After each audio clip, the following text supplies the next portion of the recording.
अस्सलामुअलैकुम, मैं हूं नवीद गंडापुर और आप लोग देख रहे हैं मेरा YouTube channel Khan IT hub. इंशाल्लाह मैं आज आप लोगों को MS पावर पॉइंट का लेक्चर नंबर 10 स्टार्ट करवाने जा रहा हूं। चलिए सबसे पहले मैं क्या करता हूं, पावर पॉइंट को ओपन करता हूं।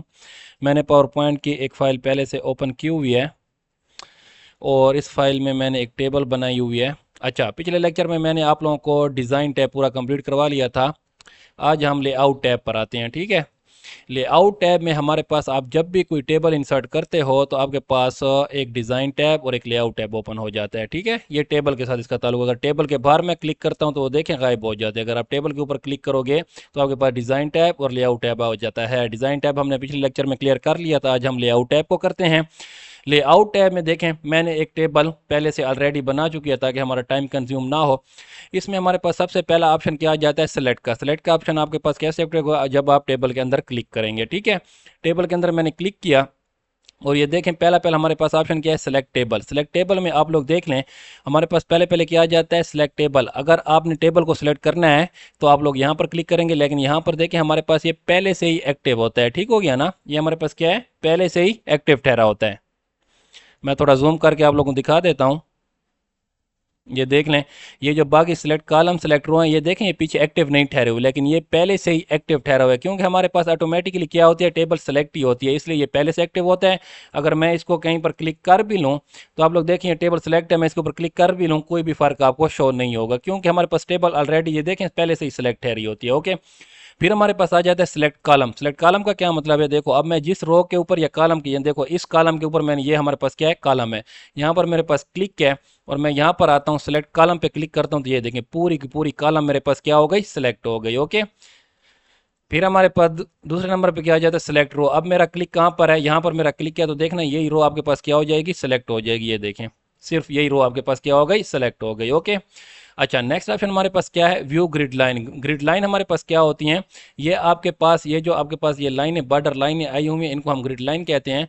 अब देखो अगर मैं इसको क्या करता हूँ, सेलेक्ट भी कर लेता हूँ और व्यू ग्रिड लाइन पे क्लिक करता हूँ तो इसके ऊपर कोई भी फर्क नजर नहीं आएगा क्योंकि इसके ऊपर पहले से ये बॉर्डर ग्रिड लाइन लगी हुई है। पहले अगर आप इसके ऊपर फर्क, इसको एक्टिव करना चाहते हैं तो पहले आपको ये बॉर्डर खत्म करने होंगे। मैं क्या करता हूँ, इनको सेलेक्ट कर लेता हूँ, डिज़ाइन टैब पे आता हूँ, बॉर्डर पे आता हूँ, नो बॉर्डर कर देता हूँ। ठीक है, अब इनके ऊपर बॉर्डर खत्म हो गया। अब मैं लेआउट टैब पर आता हूँ। ठीक है, अब देखें इनके ऊपर हमारे पास ये, इसको मैं ये देखें, देखें इनके ऊपर हमारे पास कोई भी ग्रिड लाइन नहीं शो हो रही। ठीक है ना, कोई भी ग्रिड लाइन शो नहीं हो रही आपके पास। अब मेरा इसके ऊपर क्या है, ये सिलेक्ट है मेरे पास, मैं इसको दोबारा सेलेक्ट कर लेता हूँ और यहाँ यू देखना व्यू ग्रिड लाइन पर मैं जैसे क्लिक करूंगा तो आपको यहाँ पर इसकी लाइनें नज़र आ जाएंगी। ये देखें ये सारे ग्रिड लाइन आपके पास आ गए। ठीक हो गया, इससे आप क्या कर सकते हो, डेटा इजीली एक तरतीब के साथ लिख सकते हो। लेकिन जब आप लोग प्रिंट करोगे तो प्रिंट में आपको ये लाइनें नज़र नहीं आएगी। इसके लिए आपको क्या करना पड़ेगा, डिज़ाइन में आना पड़ेगा और ये ऑल बॉर्डर पर जब आप लोग क्लिक करोगे तो तब भी आपके पास क्या होंगे, प्रिंट में भी ये लाइनें नज़र आएंगी। ठीक हो गया, ये व्यू ग्रिड लाइन सिर्फ एक ऑप्शन होता है, इसको मैं अनएक्टिव कर देता हूँ। आपके पास ये पहले से बॉर्डर लगा हुआ है सारा। ओके, नेक्स्ट ऑप्शन हमारे पास क्या आ जाता है, डिलीट कॉलम। मिसाल के तौर पर अब देखो मेरा इस कॉलम के ऊपर क्या है, क्लिक है, ये पूरी कॉलम के ऊपर मेरा क्या है, सिंपल किसी भी सेल में मैं क्लिक करूं तो वो पूरी कॉलम ही आपके पास सिलेक्ट हो जाएगी खुद ऑटोमेटिकली। तो ये मेरा एक इस कॉलम के ऊपर क्लिक है और यहाँ पर देखो हमारे पास तीन कॉलम है, एक कॉलम, दो कॉलम, तीन कॉलम। मेरा इस कॉलम के ऊपर क्लिक किया तो मैं क्या करता हूँ, डिलीट कॉलम पे जैसे क्लिक करूंगा तो वो देखना पूरी जो फर्स्ट कॉलम थी वो क्या हो गई, डिलीट हो गई। मैं इसको कंट्रोल+Z से अंडू कर लेता हूँ। नेक्स्ट ऑप्शन हमारे पास क्या है, डिलीट रो। अब देखो मैं अरसलान वाले पे क्लिक करता हूँ, ये वाली रो मैं चाहता हूँ कि डिलीट हो जाए। ये देखें पूरी अरसलान वाली रो हमारे पास क्या हो गई, डिलीट हो गई। मैं इसको अंडू कर लेता हूँ कंट्रोल+Z से। नेक्स्ट ऑप्शन हमारे पास क्या है, डिलीट टेबल। अगर मैं डिलीट टेबल पे क्लिक करता हूँ तो ये देखें पूरी टेबल मेरे पास क्या हो गई, डिलीट हो गई। मैं कंट्रोल+Z से अंडू कर लेता हूँ दोबारा। अच्छा, नेक्स्ट ऑप्शन हमारे पास क्या आ जाता है, इंसर्ट एबव। अगर आप चाहते हैं कि आप अपने इस रो के ऊपर, मिसाल के तौर पर आपको ये टेबल आपने बना ली, इस टेबल में आप लोगों को कुछ याद आ गया कि मैंने इसके ऊपर एक दूसरी रो भी बनानी है जिसमें मैंने एक और दूसरे बंदे का डेटा लिखना है। तो आप जिसके ऊपर रो इंसर्ट करवाना चाहते हैं न्यू, तो आपने वहाँ पर क्लिक कर लेना। क्लिक करने के बाद ये इंसर्ट एबव पर जैसे क्लिक करेंगे तो ये देखें एक इजाफी रो आ गई, इसके अंदर आप लोग अपना डेटा लिख सकते हो। अगर आप देखो ये अरसलान के नीचे बिलो अगर आप रो इंसर्ट करवाना चाहते हो, आप यहाँ पर क्लिक करोगे इंसर्ट बिलो पर तो ये देखें बिलो भी आपके पास क्या हो जाएगी, एक टेबल आ जाएगी। ठीक है, मैं इनको अंडू कर लेता हूँ। नेक्स्ट ऑप्शन हमारे पास क्या है, इंसर्ट लेफ्ट और इंसर्ट राइट। यहाँ पर आप क्या कर सकते हो, कॉलम। अब देखो ये क्लास वाले जो हमारे पास क्या है कॉलम है, मैं चाहता हूँ कि इसके लेफ्ट साइड पे क्या हो जाए, एक न्यू कॉलम आ जाए जिसके अंदर मैं एक न्यू डेटा लिखना चाहता हूँ। तो मैं इंसर्ट लेफ्ट साइड पे क्लिक करूंगा तो ये देखें हमारे पास क्लास के लेफ्ट साइड पे क्या हो गई, एक दूसरी कॉलम इंसर्ट हो गई। अगर आप देखें क्लास के राइट साइड पे इंसर्ट करवाना चाहते हैं कॉलम, तो इसके ऊपर क्लिक करेंगे तो ये देखें राइट साइड पे भी क्लास के एक कॉलम इंसर्ट हो गई। ठीक है, इनको मैं अंडू कर लेता हूँ। नेक्स्ट ऑप्शन हमारे पास क्या आ जाता है, मर्ज सेल। मर्ज सेल का क्या मतलब है, मिसाल के तौर पर आपके पास एक ऐसा डेटा आ गया है जिसमें आपने ये मतलब ये हमारे पास ये है ना, दो कॉलम ठहरे हुए हैं, दो सेल ठहरे हुए हैं, ये वाला सेल, ये अच्छा इसको कर लेता हूँ, ये नवीद और सलमान और रसलान, ये तीन सेल मेरे पास ठहरे हुए हैं। आप इन तीनों सेलों को मर्ज करके सिर्फ एक सेल बनाना चाहते हो, आप चाहते हो कि इन तीन सेल आपस में मर्ज हो जाए, इनसे हमारे पास क्या बन जाए, एक सेल बन जाए। ऐसा फॉर्मेट आपको जब टेबल में आप लोग वर्क करेंगे तो आप लोग कहीं ना कहीं ज़रूरत आएगा। तो आप लोग क्या करोगे, सिंपली आपने इन तीनों को क्या करना है, तीनों सेलों को सिलेक्ट करना है और ये मर्ज सेल एक्टिव हो जाएगा। इसके ऊपर जैसे क्लिक करेंगे तो देखें आपके पास ये क्या हो गया, तीनों सेल से क्या बन गया, एक सेल बन गया। ठीक हो गया, देखें आपको शो हो रहा होगा, तीन सेल थे हमारे पास, उनसे क्या हो गया, सिर्फ एक ही सेल बन गया आपके पास। ओके, मैं इसको कंट्रोल प्लस जेड से अंडू कर लेता हूं तो ये देखें हमारे पास दोबारा ओरिजिनल हालत में जैसे हमारे पास टेबल थी वैसे की वैसी आ गई। ओके, नेक्स्ट ऑप्शन इसमें हमारे पास क्या आ जाता है, स्प्लिट सेल। स्प्लिट सेल क्या होता है, आप कहते हैं कि split the current cell into multiple cell. आप किसी भी सेल के ऊपर क्लिक कर लो, उस सेल के अंदर आप चाहते हो कि इसके अंदर मल्टीपल सेल बन जाए तो आप स्प्लिट सेल का ऑप्शन यूज़ करोगे। अब इस सेल के ऊपर मेरा क्लिक है, मैं स्प्लिट सेल पे क्लिक करता हूँ, मैं चाहता हूँ कि इसके अंदर नंबर ऑफ कॉलम कितनी आ जाए, तीन आ जाए, नंबर ऑफ रो कितनी आ जाए, वो भी तीन आ जाए। जिस सेल के अंदर मेरा क्लिक था उसी सेल के अंदर आपके पास तीन कॉलम और तीन रो का एक दूसरा सेल बन जाएगा, ये देखिए। ठीक हो गया, जिस सेल के ऊपर मेरा क्लिक था उसी के अंदर आपके पास क्या हो गई, तीन कॉलम, ये एक दो तीन कॉलम और ये एक दो और तीन रो आपके पास आ गई। ठीक हो गया, इसको मैं दोबारा अंडू कर लेता हूँ। अच्छा, नेक्स्ट ऑप्शन हमारे पास क्या आ जाता है, आप सेल की क्या करना चाहते हो, हाइट या विड्थ उसकी बढ़ाना चाहते हो, तो जिस सेल पर आपका क्लिक होगा ये देखें उसी की ये क्या कर रहा है, हाइट बढ़ा रहा है। यहाँ से आपकी हाइट क्या करेगा, ये कम करेगा, और यहाँ पर उसकी क्या बनाएगा, ये विड्थ उसकी बढ़ा रहा है और यहाँ पर उसकी क्या करेगा, विड्थ क्या कम करेगा। ठीक हो गई, ये सेल साइज है, सेल के मुताबिक ये सारे उसकी हाइट विड्थ बढ़ाता है। अच्छा, नेक्स्ट इसमें हमारे पास क्या है, डिस्ट्रीब्यूट रो और डिस्ट्रीब्यूट कॉलम। अब मिसाल के तौर पर ये हमारे पास रो है, किसी रो का आपको देखें हमारे पास स्पेस ज़्यादा है, किसी की कम हो, तो जिस तरह मैं आप इसको बना लेता हूँ, पकड़ा मैंने इसको, इस रो की मैंने क्या कर दी, हाइट ज़्यादा कर ली, और इस रो की मैंने क्या कर ली, कम कर लिया, इसकी मैं ज़्यादा और ज़्यादा कर लेता हूँ। ठीक हो गया, अब देखो ये इसकी कम है, इन दोनों की ज़्यादा है, फिर इन दोनों की और कम है। आप चाहते हो कि आपके जो रो हैं, ये सारी रो जो हैं ये इक्वली डिस्ट्रीब्यूट हो जाए, जिस तरह एक ही फॉर्मेट में आ जाए, तो आप क्या करोगे, इनको सेलेक्ट कर लो सारे को और डिस्ट्रीब्यूट रो के ऊपर क्लिक करो तो ये देखें आपकी जितनी भी रो थी वो सारों का स्पेस क्या हो गया, इक्वली डिस्ट्रीब्यूट हो गया। ठीक हो गया, इसी तरह आपके पास ये कॉलम भी है, कोई कॉलम आपके पास अगर देखो इस कॉलम को मैं यहाँ पर ले आता हूँ, ऐसे पकड़ कर इसको मैं यहाँ पर ले आता हूँ। ठीक है, अब देखो इस कॉलम का जो विड्थ है वो कम है और इस कॉलम की विड्थ ज़्यादा है। इसी तरह इस कॉलम, अगर आपके पास बहुत सारे कॉलम है, किसी की विड्थ कम है किसी की ज़्यादा है, तो आप लोग सिंपल क्या करो, सेलेक्ट करो, डिस्ट्रीब्यूट कॉलम के ऊपर क्लिक करो तो ये देखें ऑटोमेटिकली वो क्या कर देते हैं, उनको इक्वली डिस्ट्रीब्यूट कर देता है, एक जैसा कर देता है सबका फॉर्मेट। ओके, अच्छा, नेक्स्ट ऑप्शन हमारे पास क्या आ जाता है, हमारे पास अलाइनमेंट आ जाती है। अलाइनमेंट क्या होती है, टेक्स्ट की अलाइनमेंट होती है। मिसाल के तौर पर ये सारे टेक्स्ट को मैं क्या कर लेता हूँ, सिलेक्ट कर लेता हूँ, ये मैंने सिलेक्ट कर लिया। अब हमारे पास क्या है, जो सेल की अलाइनमेंट ठहरी हुई है टेक्स्ट की, हमारे पास टेक्स्ट इस कोने में ठहरा हुआ है और नीचे ऊपर यहाँ पर ठहरा हुआ है। ठीक हो गया, इस कोने में ठहरा हुआ है और हमारे पास यहाँ पर आ जाती है। हमारे पास कौन सी अलाइनमेंट होती है, अलाइन लेफ्ट है, और ये हमारे पास क्या है, अलाइन टॉप के लेफ्ट साइड पे टॉप पर आपका सेल ठहरा। अगर मैं यहाँ पर क्लिक करता हूँ तो ये देखना आपका टेक्स्ट क्या हो जाएगा, सेंटर में आ जाएगा। सेंटर में आने के बाद यहाँ पर हमारे पास क्या आ जाता है, सेंटर वर्टिकली। यहाँ पर मैं क्लिक करता हूँ तो ये देखिए सेंटर वर्टिकली हो गया। ओके, अगर मैं देखो यहाँ पर हमारे पास क्या है, राइट साइड पे, ये देखो राइट साइड पे आ गया, और यहाँ पर अगर मैं क्लिक करता हूँ तो अलाइन बॉटम, ये देखो ये बॉटम की साइड पर आ जाएगा। ठीक हो गया, अगर आप एक एक पे क्लिक करते हो तो ये भी आपके पास वर्क करेगा, लेकिन आप यहाँ से भी उसकी क्या कर सकते हो, डिस्ट्रीब्यूशन कर सकते हो। ये देखो जिस जगह पर आप लोगों ने टेक्स्ट को अपने रखना है आप अपनी मर्जी के मुताबिक रख सकते हो। बेस्ट ये है कि अगर आपने यहाँ पर क्लिक किया है तो इस टेक्स्ट को भी यहाँ पर क्लिक कर लें तो ये बेहतर फॉर्मेट आएगा। अगर यहाँ पर रखना चाहते हो तो इसको आप लोग क्या कर लो, यहाँ पर क्लिक कर लो तो ये बेहतर फॉर्मेट में आएगा। ठीक हो गया, ये इनका आपस में देखो कनेक्शन एक दूसरे के, ये होगा तो ये आ जाएगा। अगर इसके ऊपर मैं अलाइन टॉप नहीं क्लिक करता हूँ तो वो नहीं हटता। ठीक हो गया, इन सारों का आपस में एक दूसरे के साथ कनेक्शन है। नेक्स्ट ऑप्शन हमारे पास आ जाता है टेक्स्ट डायरेक्शन। आपने टेक्स्ट की डायरेक्शन चेंज करनी है, मैंने यहाँ पर क्लिक किया हुआ है। अब देखो मैं जो चीज़ लिखता हूँ आपके पास इसी डायरेक्शन में आ रही है। आप चाहते हैं कि इसकी डायरेक्शन चेंज हो जाए, ये आपके पास अभी हॉरिजॉन्टल में ठहरा हुआ है, अगर आप इसको देखें रोटेट कर देते हैं 90 एंगल में, तो आपका टेक्स्ट किस तरह चेंज हो गया। ये देखें, इस तरह करते हैं, इस तरह करते हैं, तो ये आपका, ये देखो अगर मैं यहाँ पर क्लिक करता हूँ, अब मैं जो लिखता हूँ तो आपके पास टेक्स्ट इस डायरेक्शन में लिखा जाता है। ठीक हो गया, इसको मैं अंडू कर लेता हूँ और इसकी मैं डायरेक्शन दोबारा आपके पास ये देखें मुख्तलिफ किस्म की डायरेक्शन, ये हॉरिजॉन्टल पे ही रहने देते हैं। नेक्स्ट हमारे पास आ जाता है सेल मार्जिन। सेल मार्जिन हमारे पास क्या है, नॉर्मल पड़ा है, नॉन पड़ा हुआ है, कि कोई मार्जिन ना हो, नैरो पड़ा है, वाइड पड़ा हुआ है, ये मुख्तलिफ किस्म के ऑप्शन आपके पास पड़े हुए हैं। अब देखो मार्जिन क्या होते हैं।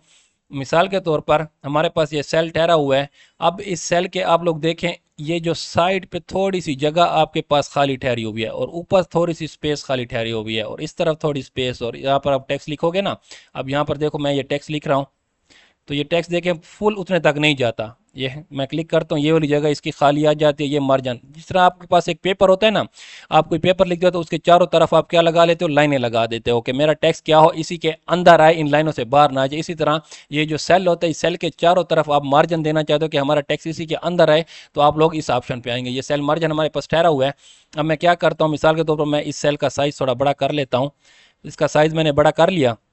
अब देखें हमारे पास मार्जिन कहाँ पर ठहरा हुआ है, इसका मैं कर देता हूँ नॉर्मल पे करता हूँ, नॉर्मल पे हमारे पास इसी तरह ही आएगा। ठीक है, फिर इसका मैं कर देता हूँ नैरो पे कर देता हूँ, तो ये देखो नैरो पे हमारे पास बिल्कुल ये इसके साथ नॉर्मल पे मैं देखना, नॉर्मल पे क्लिक करता हूँ तो ये देखें थोड़ा सा आपके पास क्या हो गया, जगह इसकी बच गई। अगर मैं इसको क्या करता हूँ, नैरो पे करता हूँ, तो ये देखो बिल्कुल उसके साथ अटैच हो गया। अगर मैं इसको वाइड करता हूँ तो ये देखें इस जगह पे ज़्यादा जगह बच गई। अब मैं यहाँ लिखता जाता हूँ तो ये देखना, ये देखें इस जगह पर, इस साइड पर, इस साइड पर, इसी तरह नीचे और ऊपर देखें वाइट जगह बच गई। अगर इसको हम नन पे मैं करता हूं तो ये देखो बिल्कुल सिफर हो गया, यहाँ पर इसके साथ टच हो गया, इसके साथ भी टच हो गया। ठीक हो गया, ये हमारे पास मार्जिन होते हैं। अगर आप खुद से कोई मार्जिन देना चाहते हो तो कस्टम मार्जिन पे आप लोगों ने क्लिक करना है और यहाँ पर ये राइट आप अपने उससे मैनुअली कीबोर्ड से लिख सकते हो कि कितना चाहिए, लेफ्ट टॉप पे कितना चाहिए, राइट पे कितना चाहिए, बॉटम पे कितना चाहिए। इसी तरह हमारे पास वर्टिकल अलाइनमेंट, ये हमारे पास कौन सी अलाइनमेंट है, top, middle, bottom, top, centre, ये यही वाली हैं। ठीक है, ये जो मैंने आपको बताई हुई हैं। ठीक हो गया। और टेक्स्ट डायरेक्शन आपके पास कौन सा आ जाता है ऑप्शन, ये टेक्स्ट डायरेक्शन वाला ऑप्शन जो हमारे पास था, ये वाला, ये वही है। और ये जो अलाइनमेंट हमारे पास आ जाते हैं, ये 6 अलाइनमेंट है। यहाँ पर देखना आप लोगों के पास ये 1 2 3 4 5 6 अलाइनमेंट भी आपके पास तैयारी है। ठीक है, ये वही सेम ऑप्शन है। और ये जो लेफ्ट राइट है हमारे पास, ये मार्जिन आ जाते हैं। ओके, अच्छा नेक्स्ट हमारे पास क्या आ जाता है, मैं इसको कंट्रोल प्लस जेड से अंडू कर लेता हूँ ताकि हमारे पास ओरिजिनल साइज में टेबल आ जाए जिस तरह हमारे पास पहले थी। नेक्स्ट हमारे पास आ जाता है टेबल साइज। अच्छा यहाँ पर हमारे पास क्या था, सेल साइज था, हर सेल का अलग अलग साइज था। और यहाँ पर हमारे पास क्या है, टेबल साइज। ये टेबल मेरे पास सेलेक्ट ठहरी हुई है ऑटोमेटिकली। अगर मैं बाहर क्लिक करता हूँ ना तो ये देखें मेरे पास वो टैब जो 2 आते हैं वो गायब हो जाते हैं। इसके अंदर आप क्लिक करोगे तो आपके पास आएंगे, ये लेआउट में हम हैं। अब यहाँ पर देखना आप क्या करना चाहते हो, टेबल की हाइट और उसकी विड्थ क्या करना चाहते हो, बढ़ाना चाहते हो। तो आप देखो हाइट बढ़ाना चाहते हो टेबल की, तो ये देखें टेबल की हाइट बढ़ रही है, सारे सेलों की इकट्ठी हाइट बढ़ रही है टेबल की। कम करना चाहते हो ये कम होती जाएगी। इसी तरह आप टेबल की विड्थ बढ़ाना चाहते हो, ये देखो विड्थ बढ़ रही है। विड्थ कम करोगे तो ये नीचे क्लिक करोगे तो ये कम होती जाएगी। ये लॉग एस्पेक्ट रेशियो का क्या मतलब है, अब देखो अगर मैं हाइट बढ़ाता हूँ तो उसकी विड्थ नहीं बढ़ती, अगर मैं विड्थ बढ़ाता हूँ तो उसकी हाइट नहीं बढ़ती। अगर आप इसको लॉक कर दोगे तो आप एट ए टाइम देखो, एक हाइट बढ़ाओगे तो ऑटोमेटिकली उसकी विड्थ भी बढ़ रही है। ठीक है, दोनों पे काम कर रही है, वो लॉक हो जाती है उसकी रेशियो, दोनों पे ही एट ए टाइम वर्क करता है। अगर लॉक से हटा देंगे तो सिर्फ एक एक चीज़ आपकी क्या होगी, विड्थ बढ़ेगी, विड्थ नहीं बढ़ेगी। ओके, मैं इसको अंडू कर लेता हूँ, जैसे हमारे पास ओरिजिनल शेप में थी हम उसको उसमें ले आते हैं।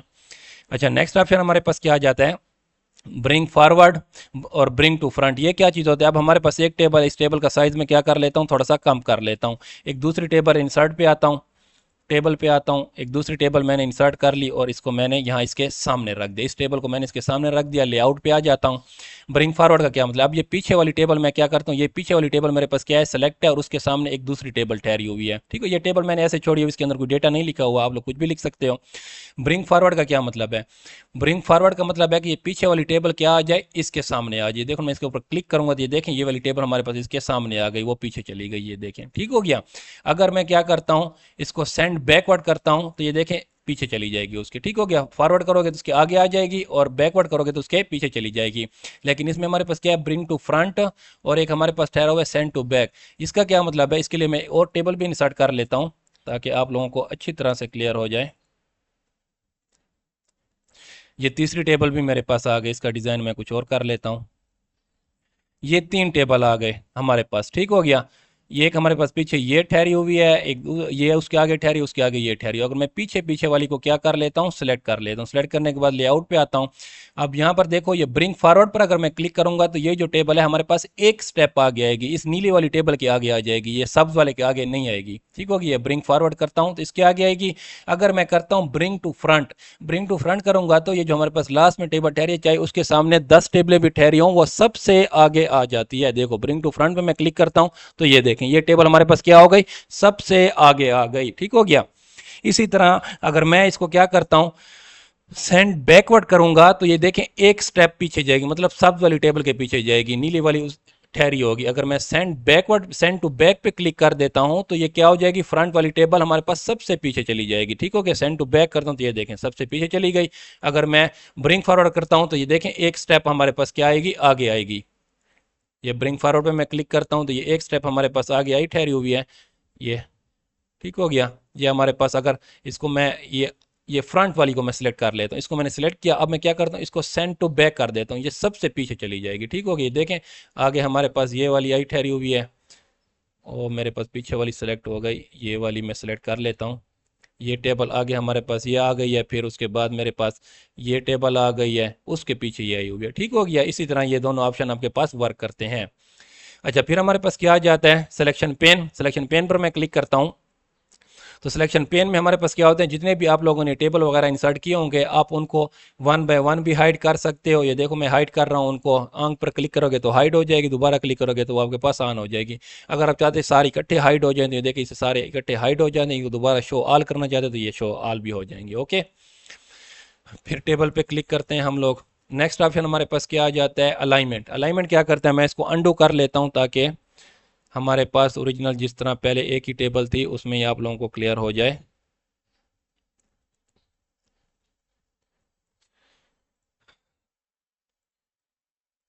इस टेबल को मैं क्या कर लेता हूँ, डिलीट कर लेता हूँ।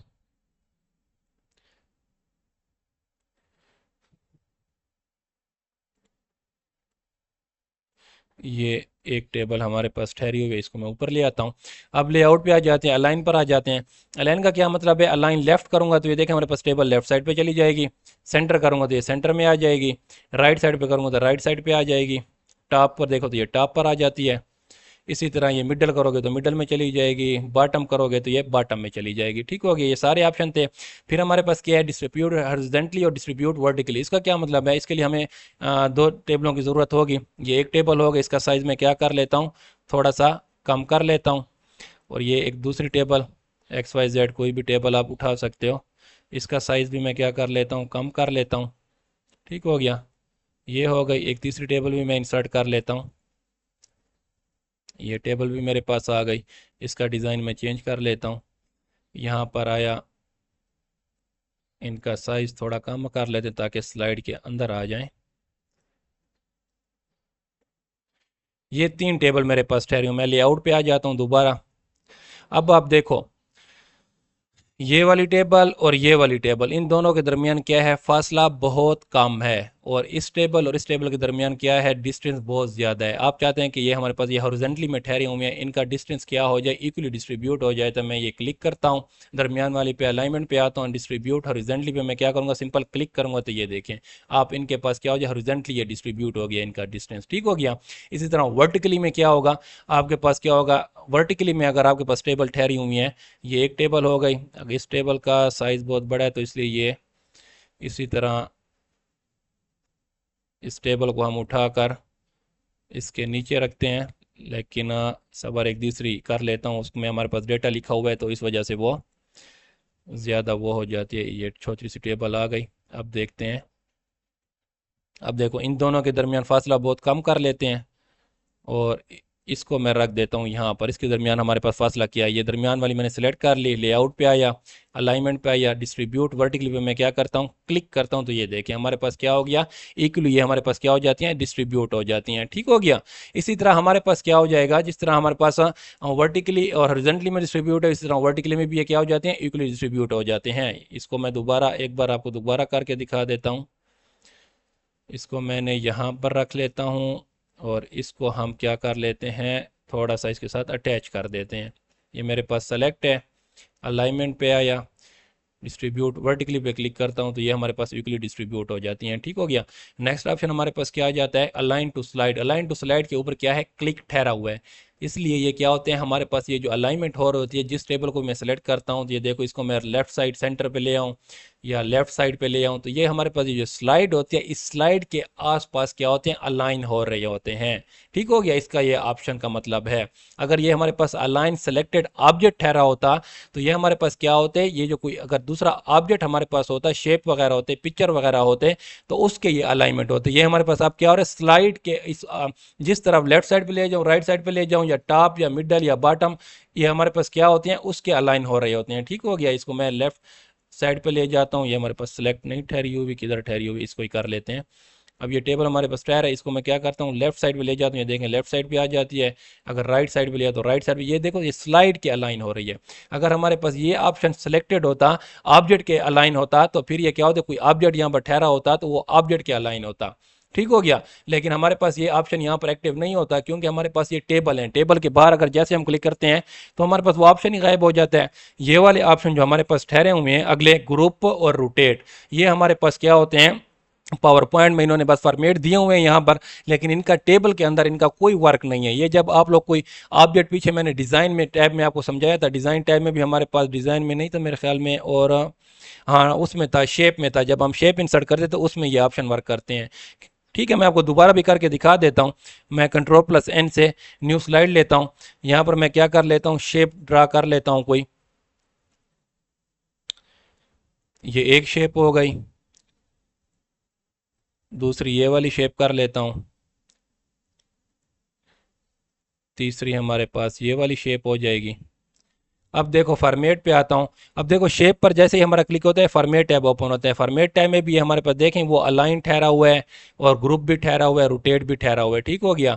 अब यहाँ पर अलाइन देखें, अलाइन टू स्लाइड है, और अलाइन टू सिलेक्टेड ऑब्जेक्ट करता हूँ तो ये कैसे एक्टिव होगा, देखना आप लोगों ने। मैं इनको क्या करता हूँ, इन तीनों को मैं क्या कर लेता हूँ, सिलेक्ट कर लेता हूँ। सिलेक्ट कैसे करेंगे, एक सिलेक्ट है, शिफ्ट प्रेस करो कीबोर्ड के ऊपर, और इसको भी क्लिक करो और इसको भी क्लिक करो। अब देखा अलाइनमेंट पे आते हैं, देखें अलाइन सिलेक्टेड ऑब्जेक्ट पे ऑटोमेटिकली क्या हो गया, सिलेक्ट हो गया। अब देखो मैं इनकी अलाइनमेंट करता हूँ, लेफ्ट साइड करता हूँ तो ये देखो तीनों लेफ्ट साइड पे हो जाते हैं। राइट साइड पे तो ये देखो इस ऑब्जेक्ट क्या लाइन हो रहा है, राइट साइड पे हो रहा है। ठीक हो गया। ये स्लाइड अगर देखो आप राइट इस साइड पे ना आता, ये ऑब्जेक्ट एक दूसरे की, ये टॉप करता हूँ तो ये देखो थोड़ा सा हिल रहा है, आप लोगों को टॉप पर भी शो हो रहा है। बॉटम करता हूँ तो ये देखो बॉटम पे थोड़ा सा हो जाता है। ठीक हो गया। राइट साइड पे तो ये राइट साइड पे पहले से ऑटोमेटिकली ठहरा हुआ है। अगर ये ऑप्शन हमारे पास क्या होता, अलाइन टू स्लाइड सेलेक्ट हो, अब देखना मैं इनको अलाइन टू स्लाइड करता हूँ, ये मैंने यहाँ पर कर लिया। अलाइन टू स्लाइड पर मेरे पास क्लिक है, और अब देखो अलाइन टू स्लाइड हमारे पास क्लिक किया, तो अब देखो मैं लेफ्ट साइड पे करता हूँ, ये देखें स्लाइड के क्या हो रहा है, अलाइन हो रहा है। अब देखो राइट साइड पे करता हूँ तो ये देखें राइट साइड पे आ जाता है। ठीक हो गया। पाके पहले वो क्या होता था, ऑब्जेक्ट अगर हमारे पास सेलेक्ट होता था, आपका जो शेप होता है वो उस ऑब्जेक्ट की अलाइन हो रही होती है। ओके, आई होप क्लियर हो गया होगा ये पॉइंट आप लोगों को। फिर नेक्स्ट ऑप्शन इसमें हमारे पास ग्रुप। ग्रुप हमारे पास देखो वो तो टेबल होती हैं, टेबलों को तो आप जैसे ही सेलेक्ट, एक टेबल के अलावा दूसरे टेबल को जैसे सेलेक्ट करोगे तो आपके पास वो लेआउट का टाइप गायब हो जाता है, वो वहाँ पर वर्क नहीं करता।